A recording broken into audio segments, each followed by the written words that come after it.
This bookstore is not strictly about crime, romance, and biographies of famous people. There's also a wide range of paranatural literature. Amidst the various books, you find one written by someone named Matthias W. Dundas. It's about wholeness, unity, balance. These three things are very important to the working class mind. The point of the book, and many others on this shelf, is to give people medicinal advice in situations where they don't have access to paid health services.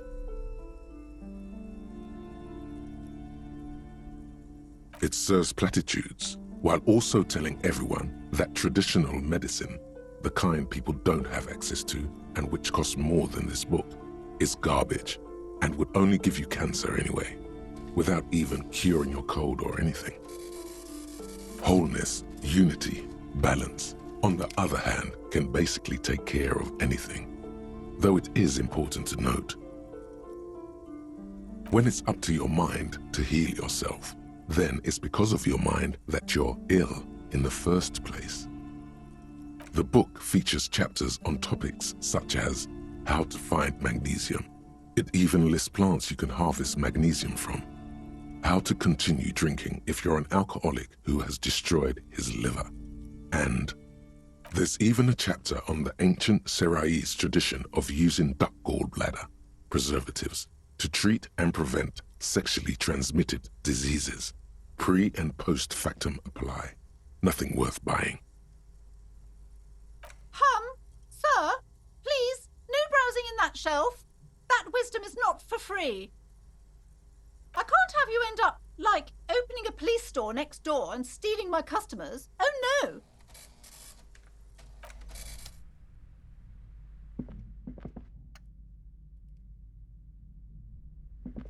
Several maps have been attached to a bulletin board hidden inside the alcove. They're held up by small pins. The board has come loose from one corner. The maps look old and faded. Your eye catches a map of Insulinda, a map of Revachol, and a map of Martinaise.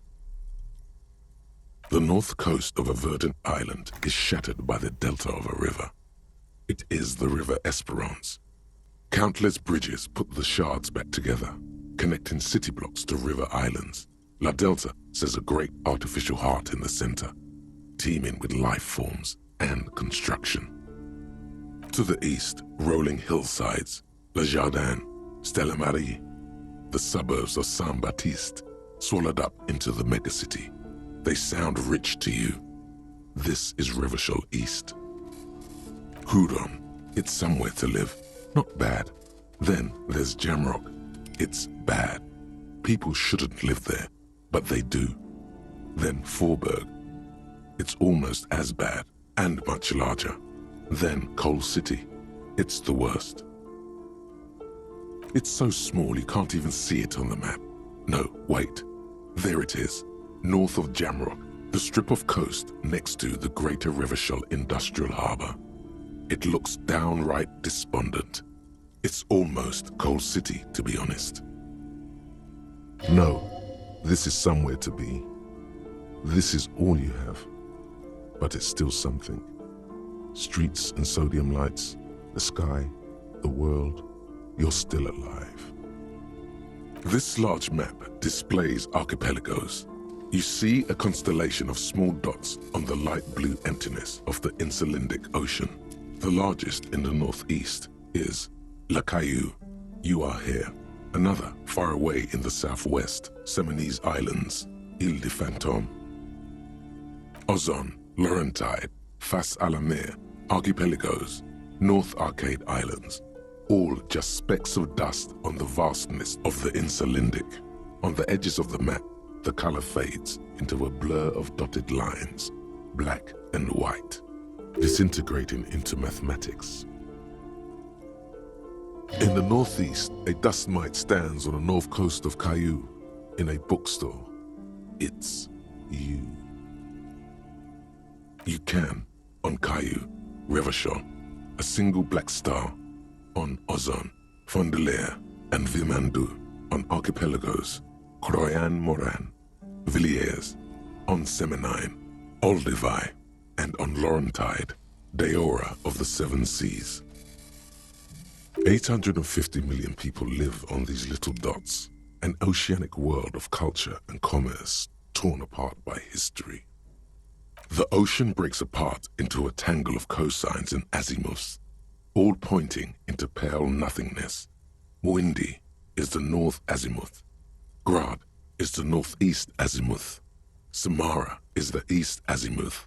Seo is the west azimuth. Isolas, they're called. Connections to other worlds, words past the Incelindian, unknown to you. You only know you've never been there. You have little idea what they are. Distant stars, gods, but looking at them makes you feel almost non-existent. Whatever they are, the Isolas are immeasurably large compared to you, and very, very far away. Perhaps they are gods, gods of distance and outer dust. It's not really a map, it's a tourist thing.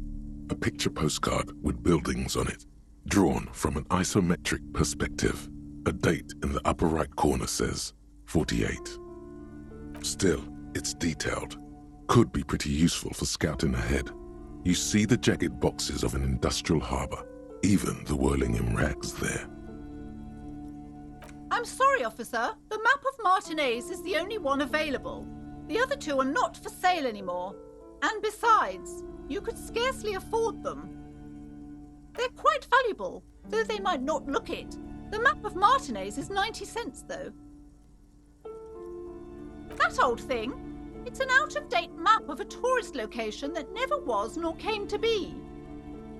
From when some design studio people tried to spruce the place up 4 or 5 years ago. They also renovated the horse statue, set up those coin-operated viewers, and designed the new street lamps.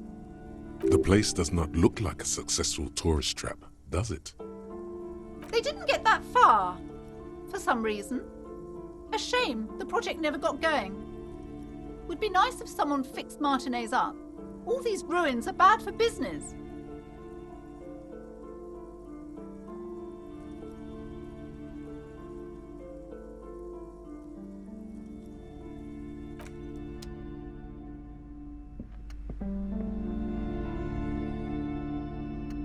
The plaque on the shelf reads, Biographies of Famous People.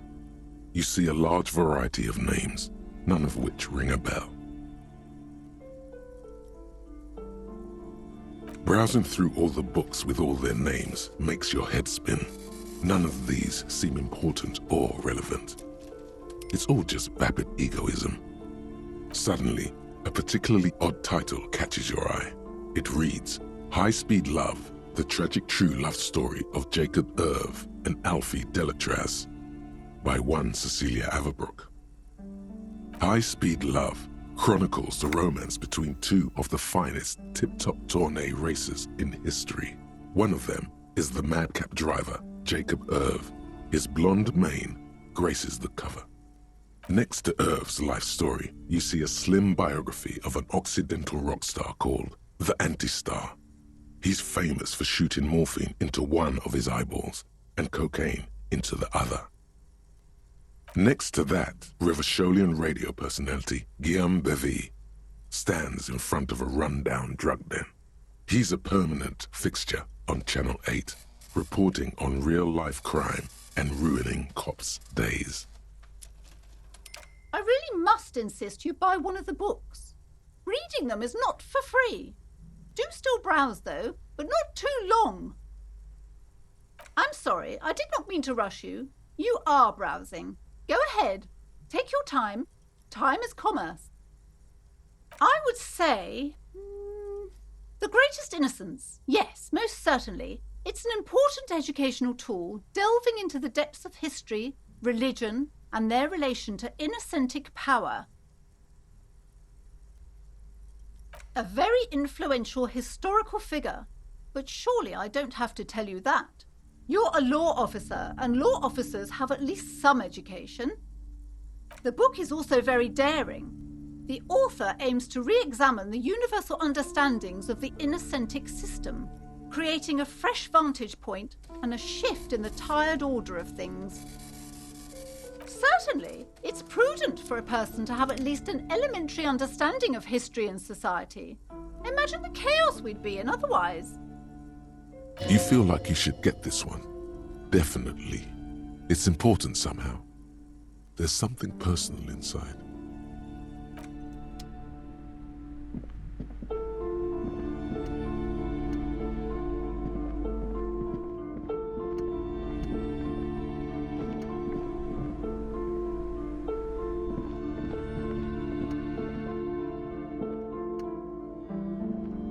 You see a set of tattered curtains blocking the way to another room.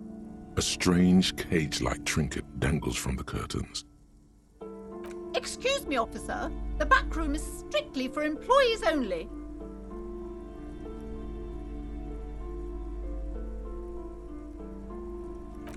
Just as you're about to pull apart the curtains, the petrified voice of the shop owner cries out once more. Sir, don't touch that. I told you it's off limits for the customers.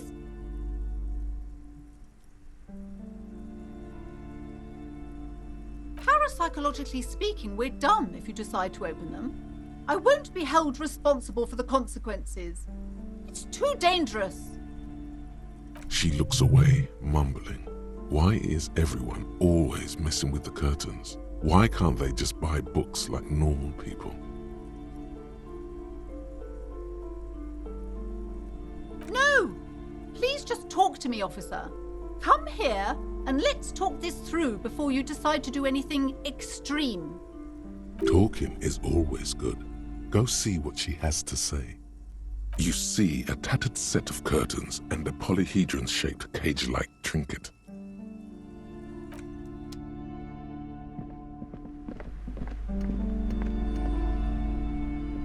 Hello again, esteemed officer, and welcome to Crime, Romance, and Biographies of Famous People. I already told you, it's just a storage room for employees. I don't understand why it's so important to you. Just let it go, officer. Go buy some goddamn books. You're supposed to be drawn to the books. No! Okay, fine. It's because this place is cursed. Just like Annette said, they don't call it the doomed commercial area for nothing. Are you happy now, officer? Happy that you've ruined everything? The curse is so much worse than you could imagine. It's a disease, eating at the very foundation. It's the curse of financial distress, of ruin and bankruptcy. But officer, there's nothing natural about entire companies declaring bankruptcy. I'm talking about cacodemons feeding off bad business practices and disappointing income statements. There's something wrong with this building, I can tell you. Ever since I arrived, I've sensed an eerie lingering presence, as if I was unwanted here. It's not good to talk about the curse, not in detail. The negativism, it's dangerous. Talking about the void wraiths angers them. Wow. Void raves. You have new words. Yes, I've contacted numerous parapsychologists and even a pair of Simonese mediators. They provided me with the wards. The wards help to keep the doom at bay and protect us against the darkness that lies further in the building, even though now I fear it's not enough. Oh, this? No, it's a special Himian amulet, blessed by desert pygmy shamans, with a spell of compulsion. It's to compel people to buy books. There are numerous spells cast throughout the store. I had the books anointed with a different inducement spell, for example. It's guaranteed to boost sales 15%. Desert pygmy shamans. That sounds like a rather questionable way to describe a group of people. Most certainly not. I don't want anyone who's not familiar with the psychic arts to get involved in this mess. Stay away. Leave the spirits be, so they can return to their slumber. My liege, you know what this case calls for? A para-detective. Slither up to her, you silver-tongued fiend. Show her what world-class perfidy looks like. Are you sure? Don't think I haven't seen charlatans before. You're no para-detective. You look nothing like one. And you're clearly a drinker. Pardon me for being so blunt, but... You look like one. Hey now, hey. You need the booze to focus, all right?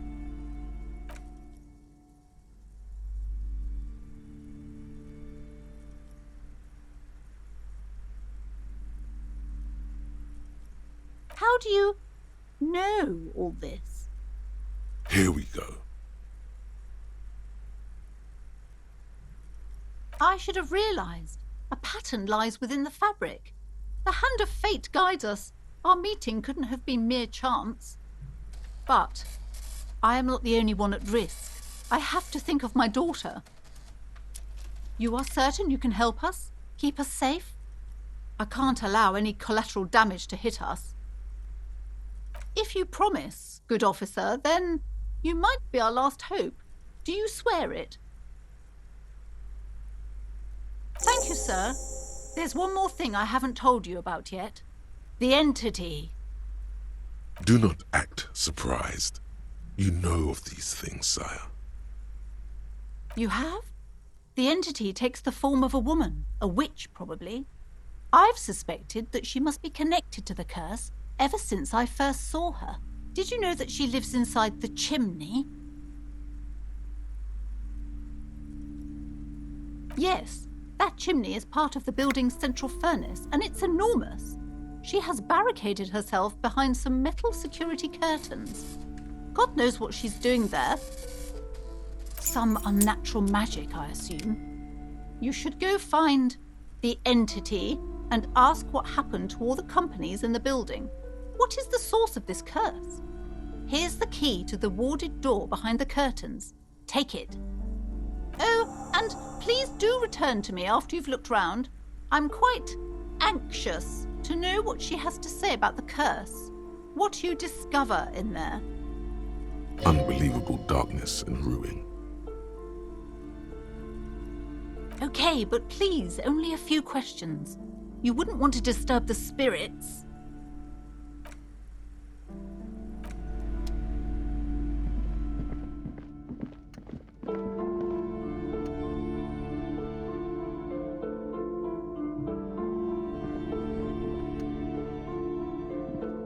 You see a set of tattered curtains blocking the way to another room. A strange cage-like trinket dangles from the curtains. You see a dimly lit room full of dusty furniture and trash. A doorway stands in the back, covered in dozens of scary little cage-like trinkets, your shadow looming over it like an omen. Oh!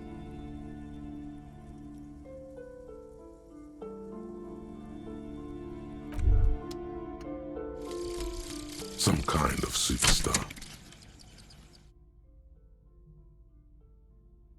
They say the world isn't ready for a rock and roll cop. No one wants their state monopoly on violence to be mixed with celebrity worship. They claim to know it would be dangerous for detectives to rise to the ranks of demigods and have sexual encounters with barely legal cover girls. It would be insane, they say. To all this, you say, fuck off and die, in a cool voice. You people have no idea how good these cops are gonna get. They're gonna crack 20 cases a day.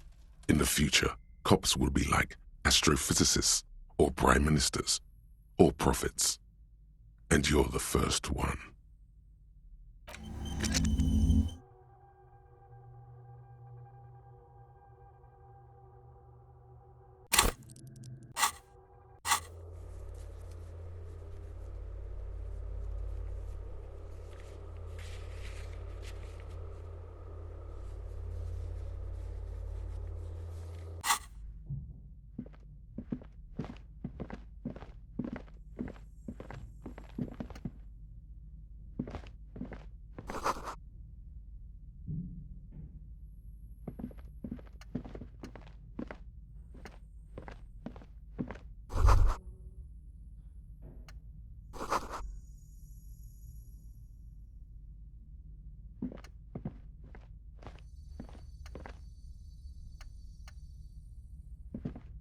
A heavy door with a missing handle stands before you, covered in dozens, if not hundreds, of little oddly shaped trinkets and charms. It appears to be locked. Only an echo. No one is there. After exerting some force, you manage to turn the key. It's eerily silent. The door slides slightly open, letting a draft of cold air into the room. Detective, you're the one in charge.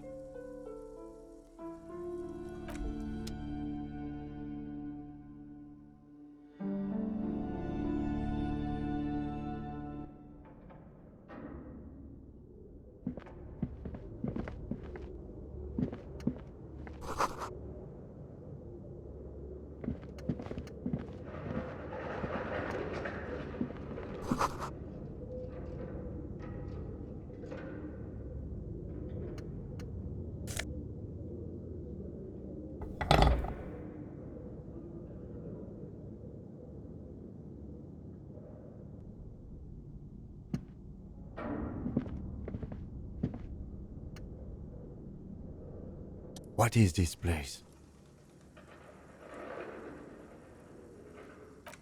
Yes, but no one's been here in ages. I doubt the electricity still works. We should find a flashlight if we want to go on. There should be one in my kinema.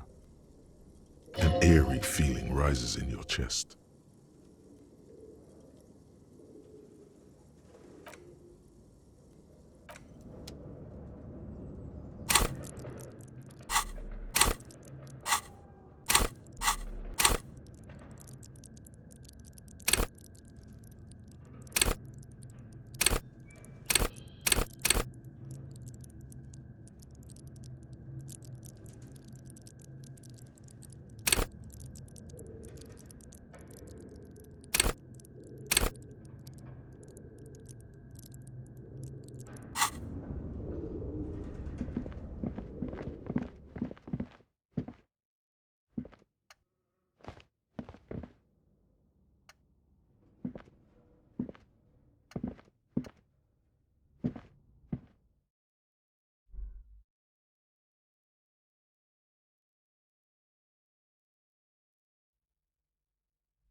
Inside, you see a set of steering levers, a radio microphone, a pull-out toolbox, and the soft glow of the fuel preheater gauge. A metallic drawer slides out from under the seat and clicks into place. The tools inside are neatly organized. Take what you need, officer. It's going to be a long case. I'm not protective of my tools, like some men are. He's clearly a little protective of his tools. But what can you do? Work is work. The pry bar feels nice and cold in your hand, heavier than you'd think. Useful for opening all sorts of doors and lids. The handles are long and sleek. Snap, snap, go the cutters in your hand. It's robust, weatherproof, and well-made. Police issue, blue. Lets you see things in the dark you would otherwise miss. The pull-out toolbox slides back into its nest. Preheater gauge casts a warm glow on the steering levers and the radio on its hook. The frequency tableau lights up and the green button labeled Prime Line glows like a feline eye. And then you hear something. The soft purr of electrical kittens, radio waves cast far and wide over the metropolis. A woman's voice greets you through the static. This is Precinct 57. Hello, Lieutenant. How may I assist you? Hello, Alice. Please assist our colleague from the 41st precinct here. I'm putting him on. This is a Officer Alice Demetri, Precinct 57. How may I assist you?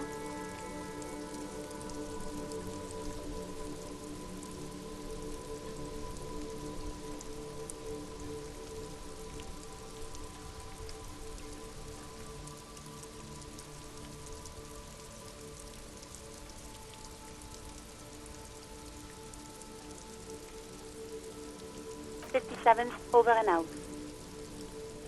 In the cabin, you see a set of steering levers, a radio on a hook, a pull-out toolbox, and the soft glow of the fuel preheater gauge.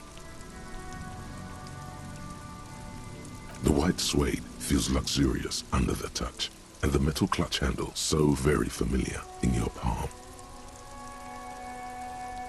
As you tap on the gauge, the indicator pin jerks as if startled. It's in the large orange sector, indicating the engine is warm. Next to the gauge is a red switch labeled heat. Now, that's enough fun with the foldable headlights. I know they are mesmerizing. They are also fragile. I'm not going to turn it on for you again.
A barbell lies on the floor. The color has worn off its weight plates. It's 60 kilograms. Your triceps hum at the sight of these weights. Show the world what kind of beast it's dealing with. Lift them. There are no collars on the barbell. This is a safety hazard. You're right. The weight may fall off. Better not touch it then. It would be a violation of EPIS safety regulations if the gym was still operating, but it isn't. No one's supposed to come here anymore.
This appears to be some kind of machine with a cube-shaped heart and a wired framework. The keyboard has a rectangular on-off button. A piece of paper still hangs from the printer. The radio computer. Just sitting here without anyone inside. We have one of these down at the station, but I never really learned how to use it. The machine lights up like some prehistoric animal stirring from its slumber, revealing fluorescent play and print keys on the keyboard. The hatch on the machine's central compartment is wide open. Nothing happens. Nothing happens. Nothing happens. It's empty like a beehive without its brood. Some cables have been left dangling, disconnected. This is where the memory should go.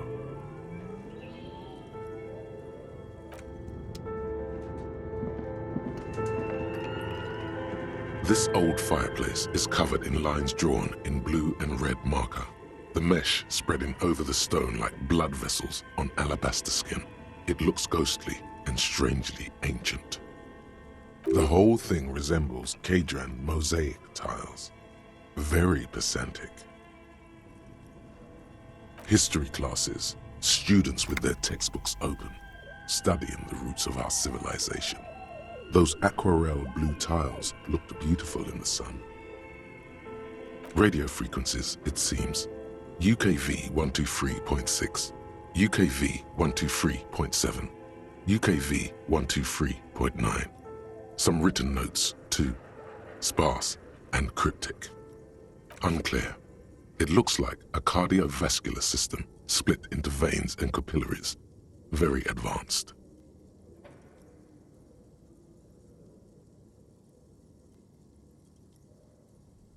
You think so? The web is comprised of radio stations, all lead back to one red heart, titled the Game Master Frequency. A note says, this one can listen in on any station it wants. Whoever decides to call in to a call-in station, it looks like. There's no way a little basement studio working here could pull anything like this off. My God. It's as if the less money they had, the more ambitious their project became. The schedule. I know doom when I see it. The company was running out of funding. Nothing. It's just lines on marble. An echo from times long gone. No one has used the fireplace in ages.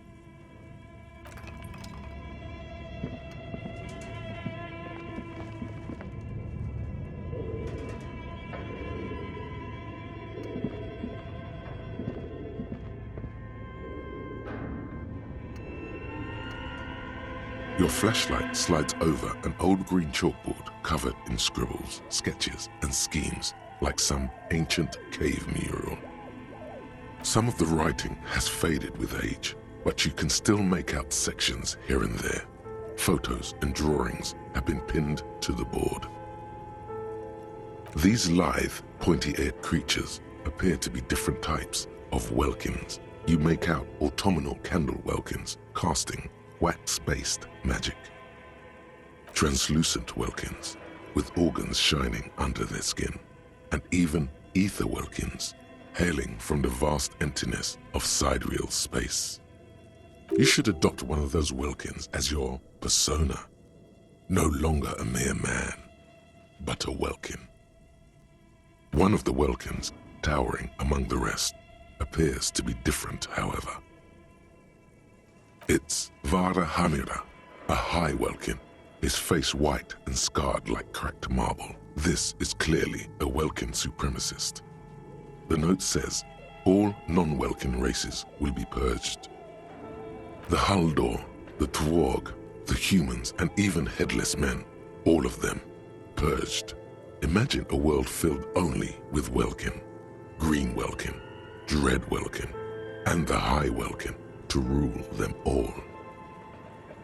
An inordinate amount of time has gone into drawing these little welkin creatures.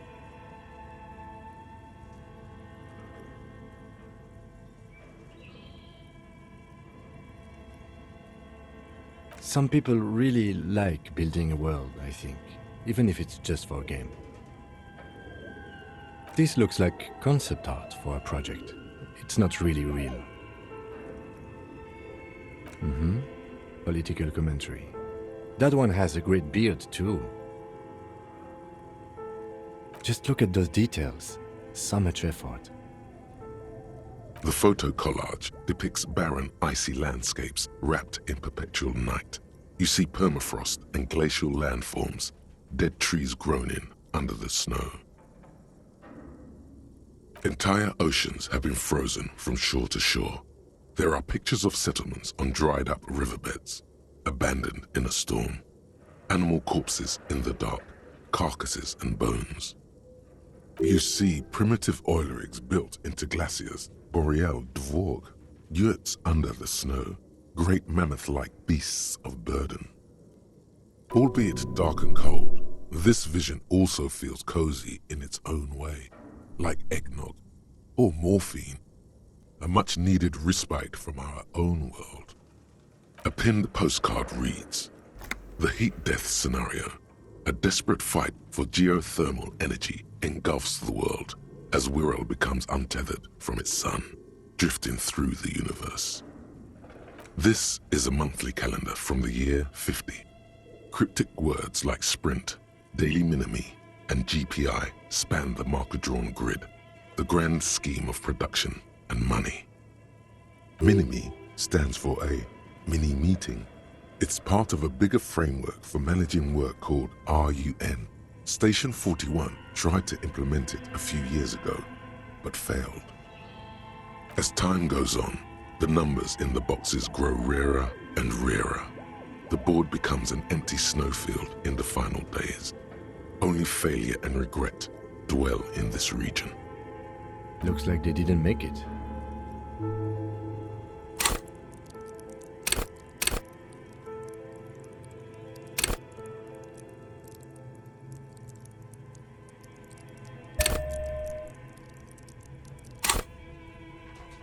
A note in the bottom left corner of the chalkboard says, "See the prod schedule filament for details."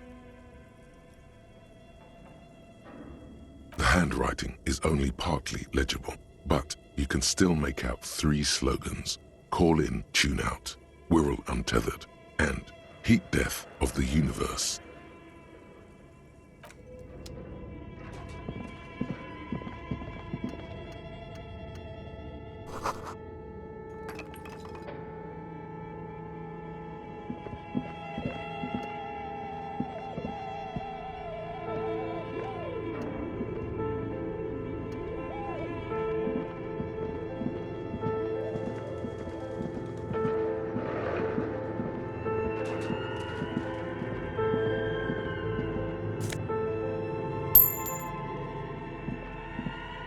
Okay, what do you think is going on with that computer, chalkboard, and fireplace?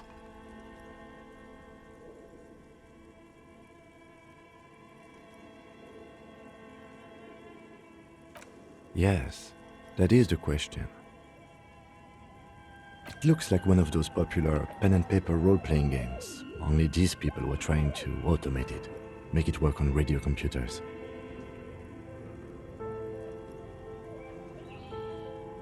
Through call-in stations, none of the players have to be physically present. Anyone in the world can participate in the game, as long as they have a two-way radio. Then there's the game master frequency that listens in on the smaller call-in stations. I think that was supposed to coordinate the stories, functioning as a master of ceremonies of sorts. His fascination has swept aside other concerns for the moment. He's a little hooked. Not to my knowledge. They make automated games in Graz, Messina, Königstein. You know, places with industry. Not in Revachol West, among the ruins. But I don't think anyone has attempted to create an inter-isolary game before. We just don't have the technology. Indeed, those Welkins are a dead giveaway.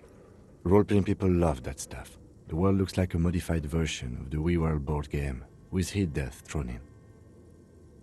Super cool. Someone should give them millions of real immediately.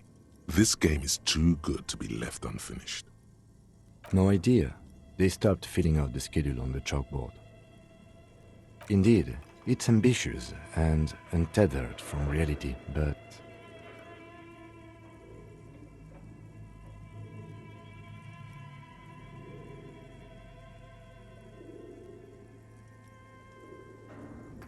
Yes, especially in here. Okay, let's keep moving.